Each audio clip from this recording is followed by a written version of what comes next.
Բարև ձեզ, Քրոնիկոնի տաղավարում հյուրընկալել եմ հրապարակ օրաթերթի գլխավոր խմբագիր Արմինե Օհանյանին, Տիկին Օհանյան, շնորհակալ եմ իմ հրավերն ընդունելու համար։ Վերջին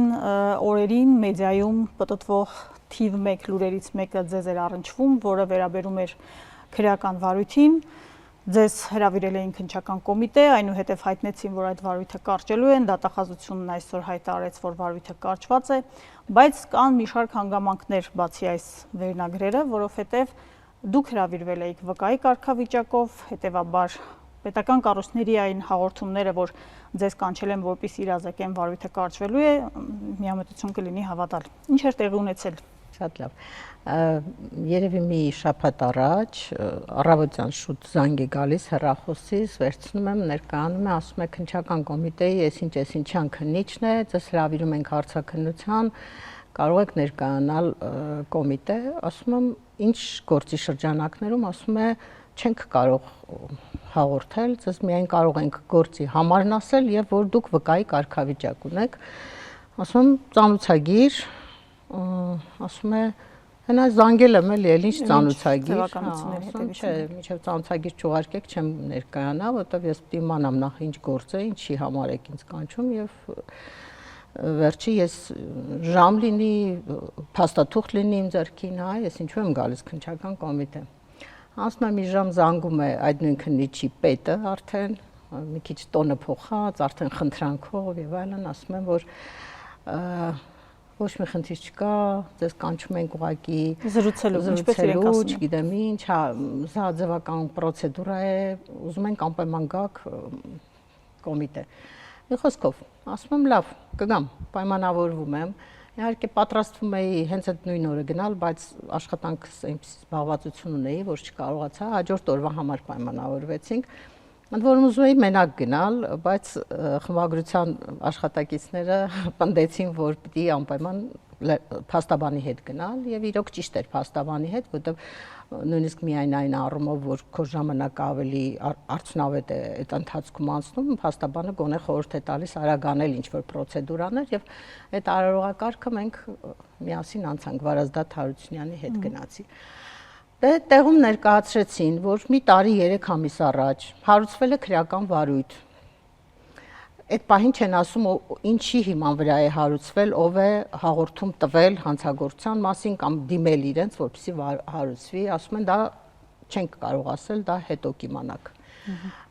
Ինչն է պատճառը, մի դեկտեմբերի 24 թվականի դեկտեմբերի 12-ին մի խմբագրական եմ գրել, վերնագիր այսպեսին է, սիրիացի զինյալների չափել չկաք։ Այդ խմբագրականի հետ կապված, ուրեմն մի տարի 3 ամիս քննել են, այդ խմբագրականը որպեսզի հասկանալ լինի ինչի մասն է խոսքը, ընդամենը 1500 նիշից կազմված տեքստ է, որ ես ամեն օր գրում եմ 18 տարի շարունակ, այդ խմբագրականները հրապարակախոսություն են, այդ պահի այդ օրվա իրադարձությունների հետ կապված, իմ մտորումներն են, իմ վերլուծությունն են, հա, հրապարակախոսություն է, ոչ մեջը տեղեկատվություն կա, ոչ չգիտեմ ինչ կա։ Դե իրենք ենթադրել են, որ այս խմբագրականի մեջ կա բռնության կոչ, բռնությունը արդարացնելու փորձ,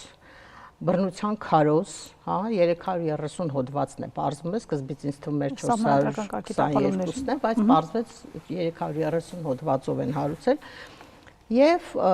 այդ տեղում հենց ինձ ասում են, որ փորձաքննության եզրակացություն կա, փորձագետները մի ամբողջ տարի այդ տեքստը վերլուծել են, այդ 10 տողանոց տեքստը, բազմաթիվ բառարաններ են օգտագործել, բազմաթիվ մասնագիտական աղբյուրներից են օգտվել եւ ի վերջո 1 տարի հետո եզրակացրել են, որ այստեղ չկա բռնության կոչ։ Իհարկե տեղը թողել են, հա, այսպեսի մի նախադասություն կար մեջը, որ ձեր տված հարցերը, այնտեղ հարց է տալիս, ասում է, արդյոք սա նշանակում է ագրեսիա, բռնության կոչ, արդյոք սա ինչպես կազդի հանրային գիտակցության վրա եւ այլն, ասում է, ձեր տված հարցերը մեր մասնագիտական տիրույթից դուրս են, այսինքն եթե ուզում եք հարուցել, հարուցեք, էլի մենք չենք խանգարում, բայց զուտ որպես լեզվական առումով տեքստի վերլուծություն դրա մեջ չկա, կոչի պահը բացակայում է, հա։ Էլի լավ է, պետք է ասել, որ ինչ-որ տեղ նաև բախտս բերել է, որ փորձագետները բարեխիղճ չեն գտնվել եւ չեն գրել, որ այո, այստեղ կա բռնության կոչ եւ այլն։ Եվ այդ փորձաքննության եզրակացության հիման վրա ուրեմն պատրաստվում են կարճել գործը։ Բայց ինձ ստորագրել են տալիս, որ նախաքննական գաղտնիք է, իրավունք չունեք ոչինչ հայտնելու, այդ թվում փորձագիտական եզրակացության մասին իրավունք չունեք ոչ խոսելու, ոչ գրելու, ոչ էլ թե ինչ հոդվածի շուրջ է հարուցված քրեական վարույթը, դե գործընկերներս տեղեկանում են այդ մասին, մեծ աղմուկ է բարձրանում, փառք Աստծո, ես շատ ուրախացա, գոնե մի առիթ եղավ, մենք հասկացանք, որ մեր մեդիա դաշտը շատ միասնական է եւ շատ այսպես համագործակցված իրենց նախաձեռնությամբ սկսեցին հրապարակումներ անել, ես ոչինչ չեմ արել, անկեղծորեն բացարձակապես որևէ դեր չեմ խաղացել, բան չկար, իմաստ չէի տեսնում, որտեվ գիտեք հիմա եթե ասենք Միքայել Աջապահյանին կալանավորում են Բագրատ Սրբազանը այսքան նստած է Սամվել Կարապետյանի գործն աչքներիս առաջ այսքան բան ենք տեսնում հիմա հոգեբանորեն բոլորս պատրաստ ենք չէ որ մի օր էլ մեզ կարող են վերցնել տանել ուզում եմ ասեմ այդպես մի մեծ ողբերգություն չէր իմ համար բայց լրագրողները մեր խմբագիրները շատ միասնական ձևով արձագանքեցին եւ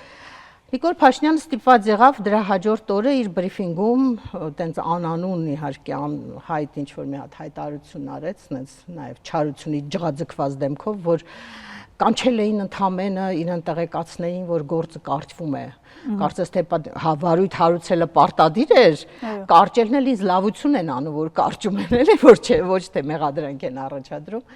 Պարզվում է, որ ուրեմն նախաքննական գաղտնիքը կարող են հայտնել վարչապետին, ինքը կարող է քննությունը չավարտված գործով խոսել, բարձր ամբիոնից եւ այլն, բայց ես սպասեցի մինչեւ որ արդյունքը կլինի նոր խոսեմ այդ մասին։ Ի վերջո ով էր հաղորդում ներկայացրած անձը, որովհետեւ մենք ունենք նախադեպը, արդեն ցավոք սրտի վատ նախադեպ, երբ Սամվել Կարապետյանի պարագայում, երբ դուք նշում եք նոր նշեցիք 1500 բառից կազմված հոդված, այնտեղ երևի 20 բառից կազմված նախադասություն էլ չկար,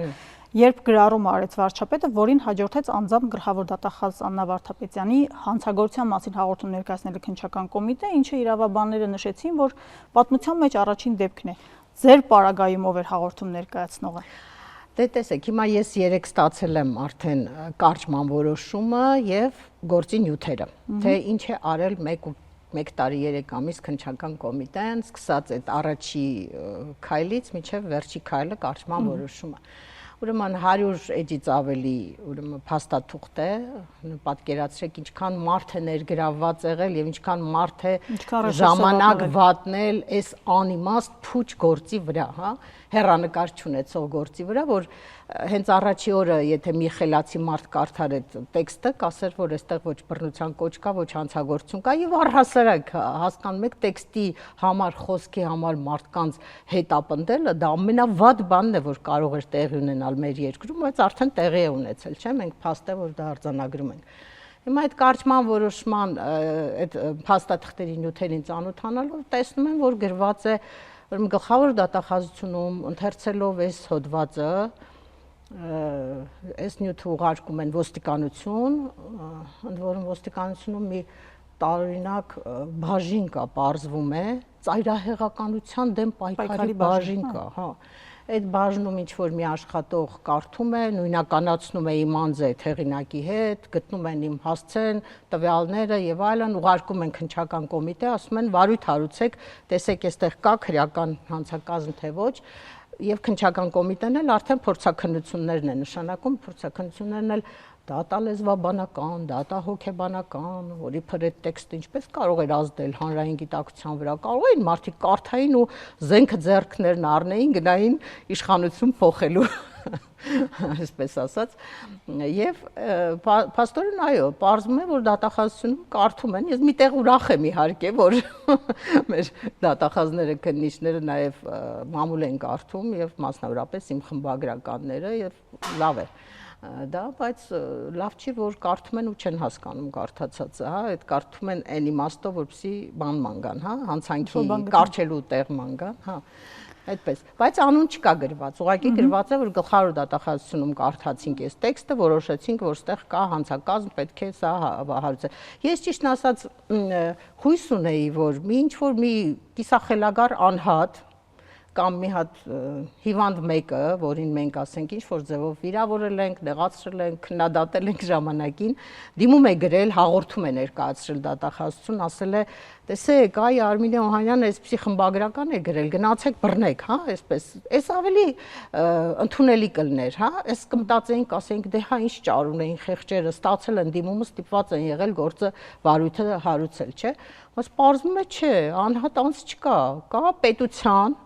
կարևոր մի հատ մարմին, գլխավոր դատախազություն, այ անկախ մարմին եւ ինքն էլ իբր թե ամենագրագետ մարմինը պիտի լինի, չէ՞, մեր իրավապահ համակարգում, հա, ասենք մենք ոստիկանությանը բանը մի քիչ կարող ենք բան վերաբերվել, բայց միշտ մտածել ենք դե դատախազությունում ամենապրոֆեսիոնալ իրավաբաններն են նստած, բարձում է չէ, այս ուրեմն քաղաքական հետապնդումների այս որ իրավաբանությունը ոչնչացրել են երկրում զրոյացրել են դրա հետևում իրականում կանգնած է հենց գլխավոր դատախազությունը, որը պիտի հակառակը իրավական օրենքները պահի, իրավական պետությանը վերահսկի եւ նույնիսկ եթե վերադասից հանձնարարություններ է ստանում, պիտի ասեն ոչ, պարոն վարչապետ, չի կարելի մարդուն խոսքի համար հետապնդել, չի կարելի քաղաքական ընդդիմախոսներին բանտ նստացնել, չի կարելի այս ճանապարհով գնալ։ Սա երկիրը ոչնչացնելու, սա ոչ իրավական մթնոլորտ ստեղծելու ճանապարհն է իրականում։ Դուք գլխավոր դատախազությանն եք քննադատում եւ հետեւաբար գուցե շահերը համընկել է այստեղ նաեւ։ Հա, հնարավոր է եւ գլխավոր դատախազությանը եւ քննչական կոմիտեի նախագահին հաճախ եմ քննադատում, բայց գիտեք, ես կարծում եմ, որ քննադատելը մեր իրավունքն է եւ իրենց պարտականությունն էլ այդ քննադատությանը խաղաղ, հանդուրժողաբար վերաբերվելն է, որտեղ մենք 30, մոտ 40 տարի անկախ պետության պայմաններում մենք նվաճել ենք այսքան ազատ խոսելու իրավունքը։ Հիմա չեն կարող մեզ դարձնել, չգիտեմ, Միջին Ասիա կամ Ադրբեջան կամ չգիտեմ ինչ պետություն, որտեղ ազատ խոսքը տեղ չունի ուղղակի։ Բայց ինչպիսին է գնահատում իշխանության վերաբերմունքը ազատ խոսքին։ Նրանք միշտ որոշակի տվյալներ են ներկայացնում, որ տեսեք, այս հորիզոնականից այս հորիզոնական է հասել ազատ խոսքը, դուք կարող եք սա անել, այսօր նաև զուգահեռներ էին տանում, որ կնոջ վրա մատա թափ տվել ընդամենը հոմականուն տալու համար չի սպանել, նմանատիպ քննարկումներ կան ի վերջո, մենք ինչ ենք անում, որտեղ ենք գտնվում։ Դե գիտեք, հիմա որ այդպես մեծ ճոռոմ խոսում են, ինքը նույն Նիկոլ Փաշինյանը գործել է, չէ, տարիներ շարունակ լրագրող խմբագիր է եղել։ Ինչ ուզել ասել է, չէ, ինչ ուզել գրել է, ինչպիսի ելույթ ուզեցել հանդես է եկել, այո, նույնիսկ ազգային ժողովի բարձր ամբիոններից,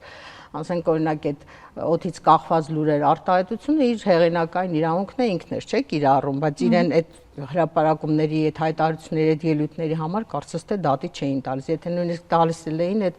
դատերը հեռանկար չէին ունենում, մենք լրագրողական ամբողջ համայնքով իրեն պաշտպանում էինք, ամեն ինչ անում էինք, ով կսպասեր, չէ, որ ինքը այդ ճամբարից կգա, կհասնի իշխանություն եւ կդառնա ամենադաժան խոսքի ազատության ամենադաժան սահմանափակողը կդառնա։ Այդտենց ասելով չի ախր, մենք աշխատել ենք, բոլորս այդ հնարավորություն ունեցել ենք, հանգիստ գործել ենք,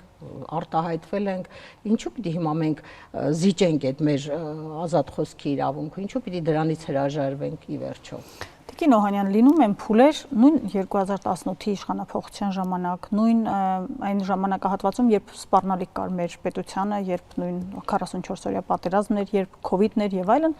մամուլը շատ լավ աջակցում է իշխանությանը, հա, մենք անգամ հետագայում հետ հայացով գուցե մեզ մեղադրում ենք, որ օրինակ 44-օրյա պատերազմի ժամանակ տեղեկատվական այդ խիստ անհրաժեշտության պարագայում մենք որոշակի կանոնագրքի ենք ենթարկվել իշխանության կողմից մշակված, նաև մեզ մեղավոր զգալու դեր ունենք այդտեղ, բայց այնուամենայնիվ գնում ենք այն քաղաքականությամբ, որը վարում է իշխանությունը պետության համար կարևոր պահերին։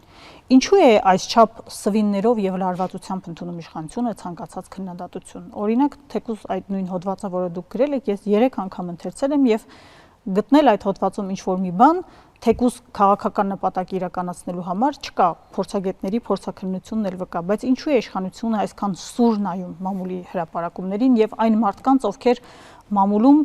որոշակի դեր եւ նշանակություն ունեն։ Դե Գիտեք, երբ որ շատ խախուտ է իշխանության վիճակը, իր ապագան, չի հասկացվում, թե ինքը ինչ է անում, ուր է տանում երկիրը եւ հիմա էլ կանգնած են ընտրությունների շեմին եւ այսպես կյանքի մահվան հարց է իրենց համար էս վերարտադրությունը, իրենք դրա համար ամեն ինչը իրենց աչքին այդ պրիզմայով է երևում, հա, իրենց թվում է թե ցանկացած մի խմբագրական, ցանկացած մի ստատուս, ցանկացած մի խոսք իրենցից քվե է խլում, քվե է տանում եւ այդ ջղաձգումները նաեւ գալիս են դրանից, որ վստահ չեմ, որ այդ հունիսի 7-ին իրենք հաջողություն են ունենալու։ Իհարկե դա է պատճառը հիմնականում, բայց գիտեք, մի տեսակ նաեւ այս ընթացքում այս իշխանությունը այնքան կտրվեց քաղաքացիական հասարակությունից, հասարակական տրամադրություններից, մոռացան իրենց անցյալը, հա, իրենք ի վերջո դրան իրենց մեծ մասը եկել է այդ քաղաքասարակությունից, մամուլից նաև, հա, մեր լավ բարեկամներն էին, եթե կհիշեք, այդ ամբողջ թիմը այսօր իշխանության եկած, հա, խմբագիրների, լրագրողների հետ ընկերություն էին անում, դիֆերանտներ էին ձոնում մեզ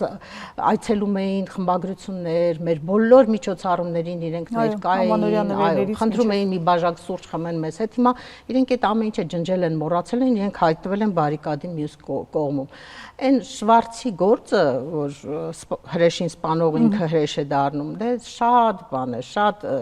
եւ սիմվոլիկ է եւ շատ կյանքից բխող գործ է եւ հենց այս իշխանությանը ամենից շատ բնութագրող գործերից կարելի է համարել։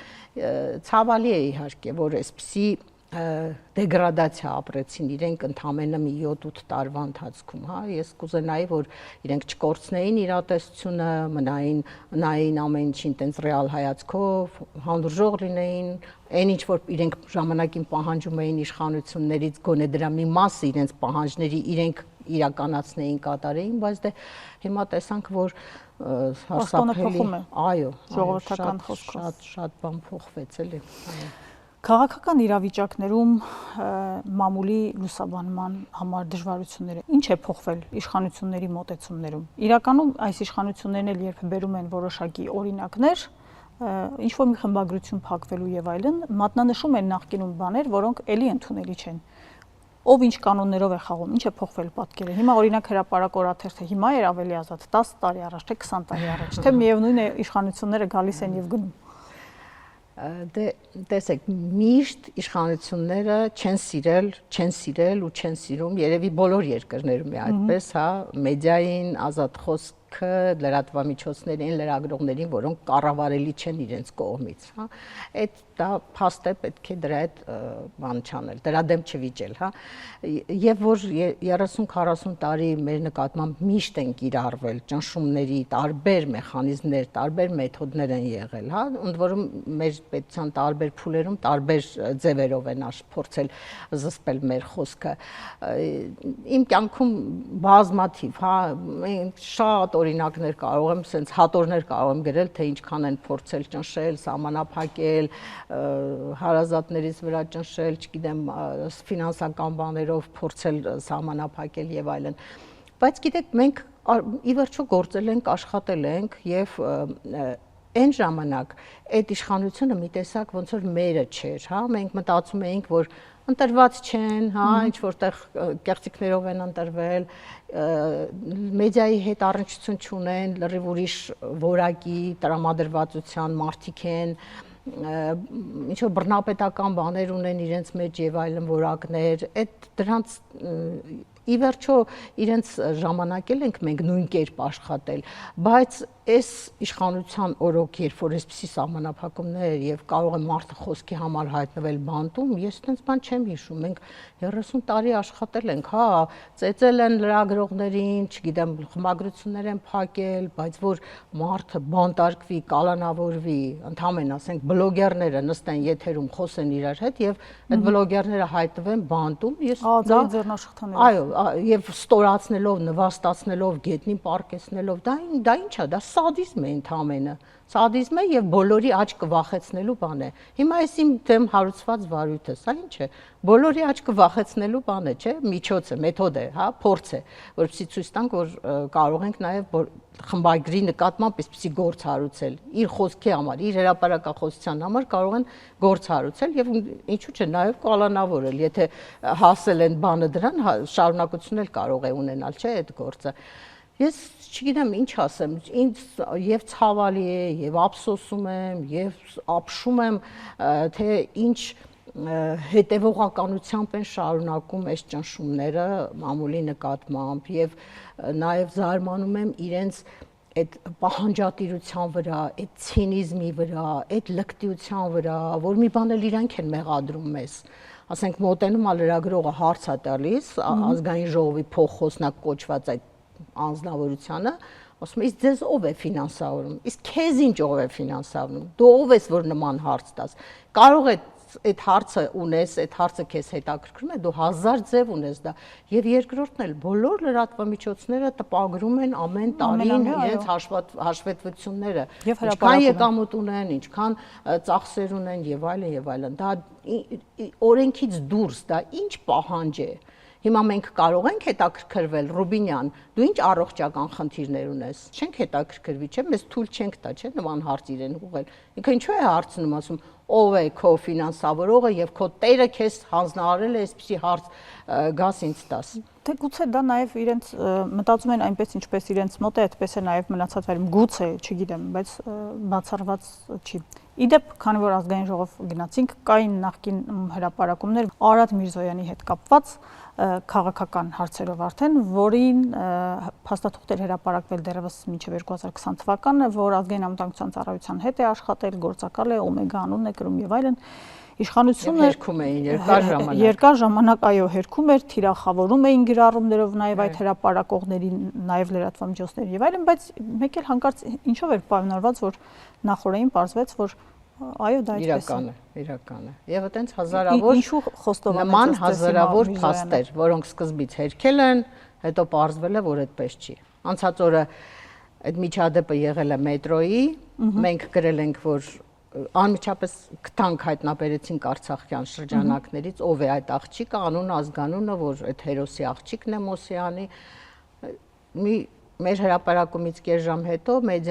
Media News կոչվածը, այդ կառավարությունից կառավարվող այդ կայքը գրում է, որ բանը հրապարակը սուտ է գրել։ Նրա աղջիկը չի, այո, նրա աղջիկը չի։ Այսինքն հիմա սուտ հերքի, հետո թե ով ում կհավատա, որ գրածը բանը կլինի, կստուգվի, կապացուցվի, որը հետո այդ արդեն կարևոր չի, էլի, կարևորը հենց այդ պահին հերքելն է։ Դե երևի նաև ուզում են ինչ-որ թեմաներ փակել։ Հիմա նայեք, տեսեք, սկսել են ներողություն խնդրել, չէ՞, դա էլ է ինչ-որ թեմաներ փակելու։ Հա, ինչ անենք, որ ես ասել եմ, որ Աղդամ իմ հայրենիքն է։ Հա, սխալվել եմ, ասել եմ, կներեք։ Հա, ոչինչ, որ ես կնոջ վրա հարձակվեցի իր երեխայի ներկայությամբ գորգորացի։ Հետո ասել եմ ներողություն, չէ՞։ Այո, պատրաստ եմ եղել նաև։ Փակվեց թեման։ Իսկ ինչի՞ պետք է լիներ նման փաստ, որ դու հետո ներողություն խնդրեիր կամ չխնդրեիր։ Ներողությունն էլ խնդրում եք այն պատճառով կամ սխալների ձեր խոստովանություն անում եք այն պատճառով, որովհետև տեսնում եք, որ հանրային վրդովմունք է առաջացնում։ Ավելի մարդիկ վրդովում են ձեր ստից, ձեր պահվածքից, քան թե նրանից, որ կարող եք անել ու հետո ներողություն խնդրել, էլի։ Այդ որ հարթելու մի հատ բան է գնում, փորձ է գնում, էլի։ Իդեպ արցախցի կնոջ հետ տեղի ունեցած միջադեպը երեխայի ներկայությամբ իհարկե սպասվում էր, որ ցանկացած իրեն հարգող կառույց, որի լիազորության շրջանակներում այդ ամենին պետք է շատ ավելի վաղ անդրադառնար եւ կես տողանոց ակնարկներ չաներ Փաշինյանի ներողություն հրապարակելուց հետո, բայց այնուամենայնիվ այդ միջադեպը դարձավ հանրային մեծ արձագանքման մաս բոլորը, այդ թվում նաև մարդիկ, որոնք դիրքավորվել են ոչ այս ոչ այն կողմ, միևնույն է անդրադարձան այդ միջադեպին։ Այս ինչով եք դուք պայմանավորվում։ Այո, իշխանական շրջանակներից եւս։ Այո։ Դե գիտեք, բաներ կա, որ մարդկանց հանրային նյարդին կպչում են, այսպես ասած, հա, այդ պահվածքը, այդ որ մեղադրում է, որ ինքը այսքան բան արել է, հա, Արցախը հանձնել է, թողել է մենակ, անպաշտպան Ադրբեջանի առաջ, հետո գնացել է Պրագայում, ասել է Արցախը Ադրբեջանի կազմում է, Դրանից հետո կարող եմ մարդկանց մեղադրել, թե ինչու փախակ Արցախից, երբ որ այնտեղ մնալը նշանակում էր ոչնչանալ որպես այդպեսին, հա, այդ հանրությունը ուղղակի չէր լինի, կամ էլ պիտի, չգիտեմ, այդ ինչ ստրուկի գերու ինչ որ կարգավիճակում շարունակեին ապրել որպես Ադրբեջանի քաղաքացիներ, թեպետ տեսակ մի 10 հոգի մնացել էին, այդ չհանդուրժեց Ադրբեջանը, նրանց էլ ուղարկեց Հայաստան, հա, ուզում եմ ասեմ, ինչու փախած ասել այդ մարդկանց, որոնք իրենց, չգիտեմ, հայրենիք են կորցրել, հիմա ապրում են այդ երազով հետ վերադառնալու, հա, ամեն օր իրենց համար քնում արթնանում են Արցախ բառը իրենց շուրթերին, հա, դա ես չգիտեմ էլի ինչ անբարոյականության ինչ վերջին աշճանը պետք է լինի, որ այդ մարդկանց մեղադրես, որ իրենց երեխաներին փրկել են ֆիզիկապես, ուղղակի փրկել են, հանել են այդ երկրից, որ գան գոյատևեն, ու եկել են իրենց հայրենիք են եկել, մայր հայրենիք են եկել, հա, մի հայրենիք իրանց կորցրել են, եկել են իրենց մայր հայրենիք։ Ինչու՞ ես մեղադրում դու այս մարդկանց։ Այդ շատ բաներ եւ անարդար էր, եւ ստորություն կար դրա մեջ, եւ ամոթալի բան կար, հա, հանրությունը դրա համար այդպես արձագանքեց։ Ես նկատեցի, որ նույնիսկ Նարինե Աբգարյանը, որը իրենց կողմնակիցներից է, նա էր նույնիսկ մեղադրել, որ չէր կարելի այդպիսի բան անել, այդ նույն հկները, որ իրենց ծառայում են, դրանք հայտարարություն տարածեցին եւ այլն, այո, եւ երևաց դրա այդ էր պատճառը, էլի, որ ներողություն խնդրեց։ Եվ բացի այդ գուցե դրան նպաստել է հունիսի 7-ը։ Իհարկե գնում ենք դեպի ընտրություններ եւ հիմա ամեն ինչ պետք է անել, որպեսզի ինչքան հնարավոր է քվե չկորցնեն, էլի, այդ է խնդիրը։ Տիկին Օհանյան, իսկ այս ընթացքում ընտրությունների նախաշեմին օրակարգ ինչպես անի, որ թելադրի նաև ընդդիմությունը։ Հետևում ենք բնականաբար եւ ընդդիմության քայլերին եւ իշխանության, բայց իշխանությունը կարող է անել մի սովորական պերաշկի ուտել եւ մնալ եւ հիշողության մեջ եւ քննարկման օրակարգում վատ առումով իհարկե, բայց այնուամենայնիվ հակառակ բևեռը ինչ օրակարգ է տալիս մեզ։ Գիտեք, նախ կա այդպիսի մի հատ կարծիք, որ ամեն դեպքում ցանկացած գնով քննարկման առարկա դառնալը ոնց որ գերխնդիր է դառել, հա, այն աշճան, որ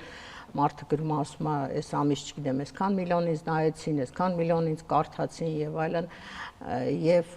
տենց ամենօրյա մի օր են ուտում, մի օր են ուտում, մի օր քնում են, մի օր պարում են, մի օր նվագում են, ամեն ինչ անում են, որպեսզի հանրային քննարկման առարկա լինեն։ Բայց ես վստահ չեմ, որ այդ բոլորը իշահ իրենց է աշխատելու ու իրենց քվե է բերելու ու դա ընտրողը որ նայում է, ասենք սովորական շարքային քաղաքացին,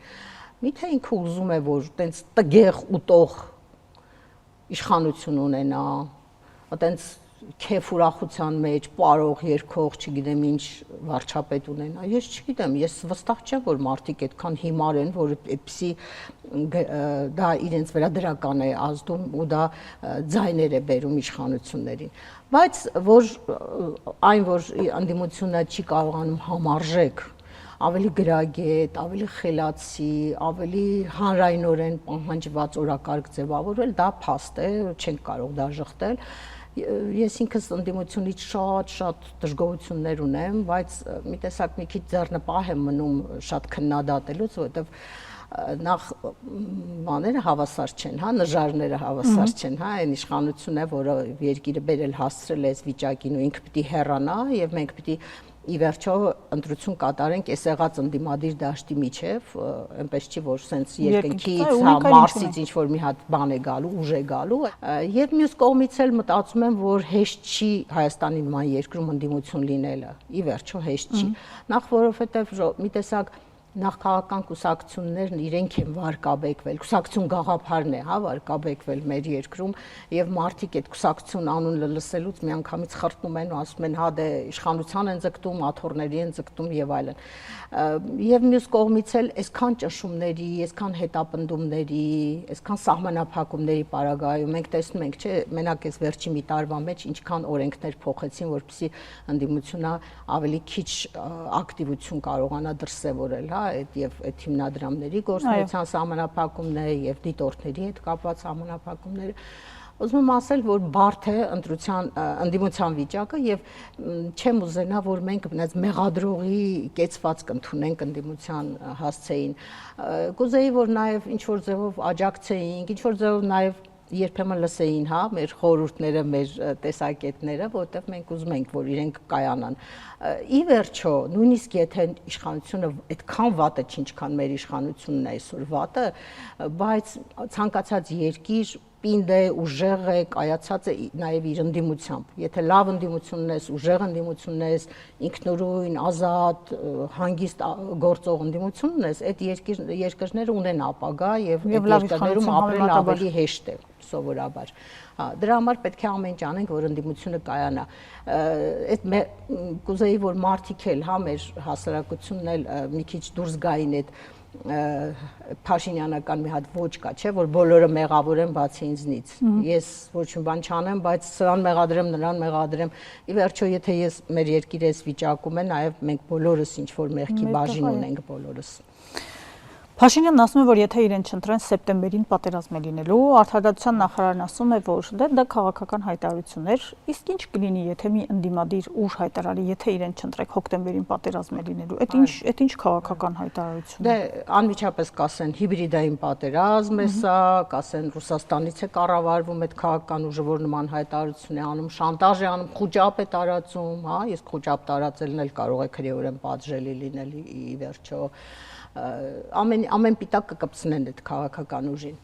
բայց գիտեք այս շանտաժի, այս սպառնալիքի մեջ շատ անբարո բան կա, էլի, շատ անբարո, այս ոնց որ ասած վերջի փամփուշտն է կրակում իշխանությունը, հա, իր վերջի զենքն է օգտագործում հասարակության դեմ, որպեսզի մինչև ասում էին մենք լավն ենք, եկեք մեզ ընտրեք, հիմա ասում են մենք վատն ենք, բայց ձեր փրկությունը մեզ ընտրելու մեջ է, եկեք վախի գործոնի ազդեցության տակ մեզ ընտրեք։ Սուտ են ասում ժողովուրդ ջան, սուտ են ասում, չկա նման վտանգ, չկա նման սպառնալիք, հենց նախ իրենց գործունեությունն է ցույց տալիս, որ իրենք այդքան տեղեկացված չեն ու այդքան ունակ չեն այդ ստացած տեղեկությունները այնքան անալիզ անելու, որպեսզի ճշգրիտ պրագնոզ անեն, այսպես ասած, հա, այդ նաև հիշում եք 20 թվականի օգոստոսին Եղնիկների երկերակրում Փաշինյանը, որին անմիջապես հետո իր կարկառուն ներկայացուցիչներից մեկը ասում էր բացառված է, որ Թուրքիան երբևէ Ադրբեջանին աջակցի այս պատերազմում, ուզում եմ ասեմ, իրենք այնքան շատ սխալվել են եւ այնքան շատ սուտ են ասել, որ սա իրենց հերթական սխալն է, սուտն է, մանիպուլյացիան է, մարդկանց վախեցնելու, սպառնալու, շանտաժի միջոցով քվեներ կորզելու ճանապարհն է։ Մի հավատացեք, հակառակը հենց իրենց գոյությունն է վտանգում մեր ապագան, հենց իրենց գոյությունն է ավելի կանխատեսելի դարձնում պատերազմը։ Ըստ ձեզ իշխանությանը այս բոլոր գործիքակազմերով, հա, իրավապահ մարմիններին բացահայտ գրառումներով թելադրելով աղմկահարույց գործերին կառավարության նիստում գնահատական տալով, ոնց Ազատի կացարանի հրդեհներ, ձերբակալություններով, կալանավորումներով, վարույթները, որոնք անսահմանաչափ են, հնարավոր եղել է ձևավորել վախի մթնոլորտ Հայաստանում։ Որոշակիորեն կարծում եմ այո, որովհետև ես տեսնում եմ նաև որ կան մարդիկ, որոնք շատ դեմ են այս ամեն ինչին, շատ դժգոհ են այս ամեն ինչից, բայց լռում են, համբերում են, սպասում են, մտածում են, որ կարող են հայտնվել թիրախում ու ինչու հայտնվի մարդը թիրախում, եթե իր քայլը, ասենց ասած, չի նպաստելու վերջնական ինչ-որ մի բանի փոխվելուն, հա, իշխանափոխությանը, թեկուզ մտածում է, ասում է, տեսնեմ ինչ է ստացվում, հետո նոր խոսեմ, կարտահայտվեմ կամ բան կանեմ։ Դե, գիտեք, բայց բոլոր հասարակություններում կան այդ մարդիկ, հա, այնպես չի, որ ֆրանսիացիները կամ անգլիացիները կամ, չգիտեմ, ռուսները շատ համարձակ են, տենց պատրաստ են նաև գնան բանտ նստեն, գնան, չգիտեմ, պայքարի միջով անցնեն, բայց իրենց խոսքը ասեն եւ այլն։ Կարծում եմ այդ գործոնը կա, բայց ես նաև վստահ եմ, որ մեր ժողովրդի մեջ մի հատ շատ առողջ լավ գեն կա, որը անդադ աշխատում է։ Հենց անցած օրը այդ երկու արմինեների շատ պարտանում եմ, որ արմինեներ են իմ անվանակիցներն են, հա, այդ երկու կանայք, որ դեմը դուրս եկան եւ ճշմարտությունը իրեն ասացին, հա, դա նաեւ ցույց է տալիս, որ մեր հասարակությունը այդպես չի, որ տենց գլուխը կախ, այդ բոլորը չեն, որ ձեռքը համբուրող ծերունիների նման են, հա, շատ լավ առողջ մի հատ կորիս կա եւ մարդիկ նաեւ հասկանում են ինչ է կատարվում, նաեւ դեմ են այս ամեն ինչին եւ պատրաստ են նաեւ պայքարել։ Հիմա մեր աչքի առաջ ունենք, չէ՞, մեր սրբազանները, մեր եկեղեցին, ինչ երկար եւ հիմնավոր պայքար է մղում, մեր հոգեվորականները ինչ լավ են իրենց պահում, լիքը քաղաքական գործիչներ կան, որոնք չեն վախենում, նույնիսկ կալանքից կալանավորվելուց հետո դուրս են գալիս, համարձակ արտահայտվում են, գրում են այդ ամեն ինչի մասին։ Ուզում ասեմ, մեր ժողովրդի մեջ նաեւ կա այդ արդարության պահանջը, նաեւ համարձակությունը, նաև իր երկրի հանդեպ սերը կա, որ ես հույս ունեմ, որ այս բոլորը դեր է խաղալու եւ մենք հունիսի 7-ին ունենալու ենք ճիշտ ընտրություն։ Եվ հունիսի 7-ին ընթരാճ, որն է մեդիայի առաքելությունը։ Մենք էլ ենք երբեմն ընկնում օրակարգի թեմաներով եւ մոռանում ենք նույն ազգային արժեքների պահպանության մասին շատ ավելի շատ խոսել, վերադառնալ այնտեղ, որտեղ դպրոցում ինչ-որ բան վերացվում է եւ դրա մասին շատ խոսել, իսկ իմ կարծիքով միևնույն է իշխանությունները ինչ էլ կարողանան անել կամ չանել, եթե մարդը իր երեխային պատմում է Արցախի մասին, անկախ նրանից դպրոցում ինչ է գրվում, միևնույն է նրա հիշողության մեջ այլ բան է ձևավորվում։ Մեր առաքելությունը որն է, բայց կարճաժամկետ հունիսի 7-ին ընթരാճ։ Ես ուզում եմ նաև գովաբանել մեր մեդիա աշխատողներին, մեր լրագրողներին, խմբագիրներին, որտեղ իրենք իրենց մեծամասնության մեջ գրագետ, ճիշտ, հայրենիքի ցավով տառապող, նվիրված մարդիկ են եւ սուտ այդ մեղադրանքները, այդ իշխանության կողմից տարածվող այդ նարատիվները, որ փողը տալիս են, գրում են եւ այլն, մի հավատացեք, չկա նման բան։ Վստահ եղեք, որ եթե մենք հակառակը գրեինք, ավելի շատ փող կվաստակեինք 100%։ Դա մեկ, երկրորդը ես կարծում եմ, որ մի հատ լրագրողական շատ լավ խավ է ձևավորվել, հա, միջին տարիքի լրագրողների, որ ոչ շատ երիտասարդ են, որ անփորձ լինեն, ոչ շատ տարիքով են, որ արդեն այդպես բան լինեն, նստակյաց աշխատանքով զբաղվեն եւ այդ լրագրողները ոնց որ լոկոմոտիվն են, հա, մեր դաշտի, ու իրենք շատ լավ լուսաբանում են, արագ հասնում են ամենտեղ, որտեղ կա որևէ խնդիր, ճիշտ հարցադրումներ են անում, հա, պարզ է, որ բոլորը չի, որ այդքան գրագետ են, լիքը թերություններ կա մեր դաշտում եւ այլն, բայց մեծ հաշվով եթե վերցնեք, կտեսնեք, որ լրագրողները իրենց առաքելությունը անում են ու վատ չեն անում, ու կեց են իրենք։ Ինչ վերաբերում է այդ ընտրությունների հետ կապված այս ընթացքին, հա, դե գիտեք, նաեւ չենք կարող խուսափել այդ օրակարգերը, այդ պերաշկի կուկուռուզ օրակարգերը լուսաբանելուց, դա մեր աշխատանքի մի մասն է, որովհետև դա ի վերջո հանրությունը ուզում է տեղեկացված լինել, բայց նաև դա լուսաբանելու իմաստը ես տեսնում եմ, որովհետև հենց նույն տեսեք, այն պատարակները, որ գնում էին այդ կեղծ պատարակները, եթե մեր լրագրողները չգնային, չլուսաբանեին, ցույց չտային, թե ովքեր են ուղեկցում, թե ինչ որակի մարդիկ են այդտեղ հավաքված եւ ինչ ձևով է ամեն ինչը կատարվում, մենք չէինք պատկերացնի, որ դա հանրության կողմից աջակցության չի արժանանում, չէ՞։ Մեզ կարող էր թվալ, որ հա, գիտի, հա, եսի ինչ մի հատ process է սկսել Փաշինյանը, որ հանրությունը իր կողքին կանգնած է, բայց մենք ցույց տվեցինք, որ ինչ որ կիսագրագետ բան մեր հասարակության ցածր որակի, չեմ ուզում վիրավորեմ մարդկանց, բայց ցածր որակի, ցածր խավի ներկայացուցիչները ինչ որ պահանջներով, ինչ որ ման ունենալով, ակնկալիքներ ունենալով Փաշինյանից ընդամենը գնում են, հա, եւ այդ մարզպետ, համայնքապետ բան, ամբողջ էներգիան դրած կազմակերպում են, որպեսզի մարդ հավաքեն ու չի ստացվում ու դա նաեւ մեր հասարակության լավ որակի մասին էր խոսում։ Ուզում եմ ասեմ, ամեն ինչ չի, որ պետք չի լուսաբանել, բաներ կա, որ լուսաբանում ենք եւ դրանից հասարակության աչքը բացվում է, սթափվում ենք, տեսնում է իրականությունը ինչ է։ Ուրիշ կարծում եմ, որ ամեն խմբագրություն ինքը ունի իր աշխատավոճը, գիտի ինչպես անել, ինչպես աշխատել։ Ես օրինակ նկատում եմ, որ մեր խմբագիրները հիմա շատ ակտիվ են եւ ոչ միայն որպես խմբագիր իրենց լրատվամիջոցներում են ակտիվ, այլ Ակտիվ են Facebook-յան տիրույթում, ակտիվ հարցազրույցներ են տալիս, մասնակցում են տարբեր միջոցառումների, քննարկումների եւ իրենք նաեւ ինչ որ տոն են տալիս, ինչ որ ոճ են հաղորդում, որակ են տալիս այդ ամեն ինչին ու այդպես մի հատ խումբ կա, որ մի ժամանակ շատ ակտիվ էր, որտեղ պետք է ասեին տեսակետը չպետք է լինի, սա պետք է չլինի, որ սառը էթիկայի ինչ-որ բաներ կային, կանոններ, որը կարծում եմ մեր սերունդը մի փոքր չէ, լավ փոխել է, որտեղ լրագրողները ընդգրկված են եւ հանրային քաղաքական քննարկումներում եւ ի վերջո անվտանգությունը մասնագիտություն չի հարցնում։ Շնորհակալ եմ Տիկին Օհանյան հարցազրույցի համար։ Մեզ դիտողներին հիշեցնեմ, որ Քրոնիկոնի տաղավարում հյուրընկալել էի հրապարակ օրաթերթի գլխավոր խմբագիր Արմինե Օհանյանին։